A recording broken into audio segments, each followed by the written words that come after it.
students, welcome to Shah Academics. இன்னைக்கு நம்ம class 10th ஓட second chapter polynomialsல exercise number 2.1 பண்ண போறோம். Exercise number 2.1 first sum, the graphs of y equal to px are given in figure 2.10 below. For some polynomials p into x, find the number of zeros of px in each case. இங்க கொடுத்திருக்கிற இமேஜ்ல வந்து நம்ம px value கண்டுபிடிக்கணும். இப்போ ஒரு கிராஃப்ல பாத்தீங்கன்னா நமக்கு x axis இருக்கும் and y axis இருக்கும். O வந்து origin.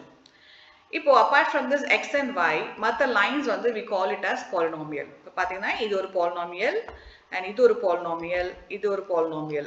இப்போ இந்த polynomial line வந்து எத்தனை தடவை x axisல டச் ஆகுது அப்படின்னு கேட்டிருக்காங்க. அது நம்ம எழுதணும். So number of zeros counting பண்ணணும். And இந்த லைன் பாத்தீங்கன்னா நமக்கு x axisல இல்ல, டோட்டலா வேற லைன்ல இருக்கு. சோ xல வந்து எத்தனை டச் ஆகுதோ அது மட்டும் தான் நம்ம கணக்குல எடுத்துக்கணும். அப்படி பாத்தீங்கன்னா இங்க x axisல வந்து லைன் எதுவும் டச் ஆகல ஃபர்ஸ்ட் சம்க்கு. சோ இங்க வந்து நம்பர் ஆஃப் zeros வந்து 0.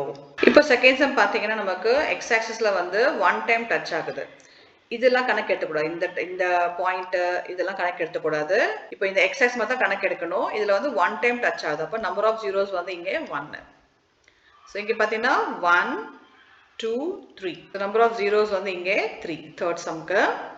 இப்போ fourth sum பாத்தீங்கன்னா நமக்கு number of time x axis touch வந்து 1 2. அப்போ இதுக்கு ஆன்சர் வந்து 2. Next fifth 1 2 3 4. இது number of zeros வந்து 4. இதுக்கு 1 2 3. So 3 times touch ஆகுது x axis. இப்போ நம்ம exercise number 2.1 முடிச்சிட்டோம். Next videoல வந்து we'll continue with exercise 2.2.